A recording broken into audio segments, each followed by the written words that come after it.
நான் பார்த்தது என்னன்னா, ஒரு 5 பக்க டயலாக்கா இருந்தாலும் பார்ப்பாரு. ஒன்ஸ் தான் பார்ப்பாரு. அது முன்னாடியே ரூம்ல வச்சு படிச்சுட்டாரா, படிக்கலையான்லாம் எனக்கு தெரியாது. பட் நான் ப்ராம்ப்டிங் செக்ஷன்ல இருந்தேன். ப்ராம்ப்டிங் குடுக்கறதுக்கு நான் உட்காந்து கீழ குடுக்குறப்ப அப்படின்ருவாரு. "தேவையில்ல. ப்ராம்ப்டிங் தேவையில்ல." அப்படிங்கிறதுக்கு வந்து. அதே சத்யராஜ் சார் வந்து ப்ராம்ப்டிங் வாங்கிக்கிட்டு பேசுவார். நம்ம ப்ராம்ப்டிங் பண்ண பண்ண அவர் பேசுவாரு. அதே விஜய் சார் வந்து அந்த மாரி பண்ண மாட்டாரு. நல்ல டேலண்ட். அதாவது நம்ம கொடுத்த அந்த 5 பக்கமும் பாக்க அப்படி சரளமா வரும். ஆன் ஸ்பாட்ல. எனக்கு என்னன்னா, நான் பார்த்து "விஜய் சார், உங்கள நான் மிஸ் பண்ணிறக்கூடாது. எப்படியாவது உங்கள வச்சு நான்" அப்படின்னு ரொம்ப ஆசைப்படுவோம்ல.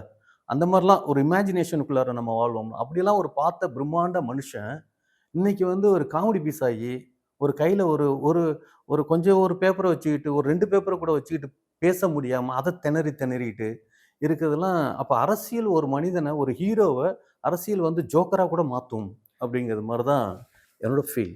சார் அது வேற வாய், இது வேற வாய் சார். நாரவாயா இருக்கான்னு தெரியல. 26க்கு அப்புறம் தான் தெரியுமோ?